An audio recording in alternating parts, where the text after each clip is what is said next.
నా షోకి చాలా ఈమెయిల్స్ వస్తుంటాయి అండి. కొంతమంది నా వెబ్సైట్ లో నుంచి రాసేవాళ్ళు, కొంతమంది డైరెక్ట్ గా టాక్ షోకి రాసేవాళ్ళు. ఇక్కడ ఉన్న లెటర్స్, పోస్ట్ కార్డ్స్ ఇవన్నీ 10,000 లెటర్ల పైన వచ్చాయి.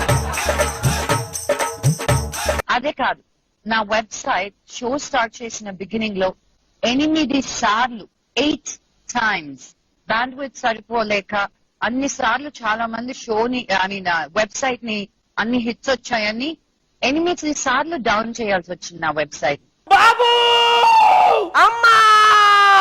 I'm Mrs. Deepa Machana from China.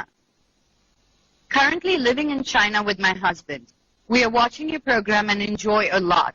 చేది నమ్మ బతుకు బురదలో పంది బతుకుతుంది, నువ్వు బతుకుతున్నావు ఎందుకురా యదవ.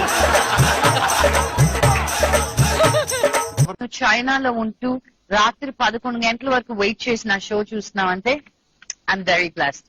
నీకు తప్పక ఈమెయిల్ పంపిస్తాను. భయంగా ఉందన్నయ్య. ఇందులో భయపడాల్సిందేం లేదండి. బీభత్సం చేసేస్తే భయపడాల్సిందేమీ లేదంటే ఏమిటి? ఇలాంటి ప్రాబ్లం ఉన్న పేషెంట్ ని నేను ఆల్రెడీ ఫేస్ చేశాను కాబట్టి చెప్తున్నాను. ఇది ఒక సైకలాజికల్ డిజార్డర్. నేను కాంప్రమైజ్ అవ్వకుండా క్వశ్చన్స్ అడిగాను. అందుకే అందరూ కనెక్ట్ అయ్యారు అనుకుంటా. అందుకే అంత పాపులర్ అయింది అని కూడా అనుకుంటాను. ఇప్పుడు మనోజ్ ఉన్నంత ముద్దుగా అసలు నేను ఇంకా ఏ బేబీని చూడు. అమ్మమ్మమ్మమ్మమ్మ, నేను ఇంటికి వెళ్ళిపోతాను భయ్య, దీంతో పళ్ళపోతున్నాను భయ్య.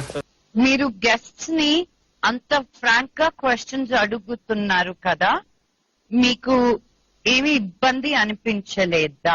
పోయిన ఎపిసోడ్ లో నువ్వు ఏ లాంగ్వేజ్ మాట్లాడేవో అని జనాలందరూ నాకు ఫోన్ చేస్తే అది తెలుగు అని చెప్పడానికి నా తల ప్రాణం తోకొచ్చింది.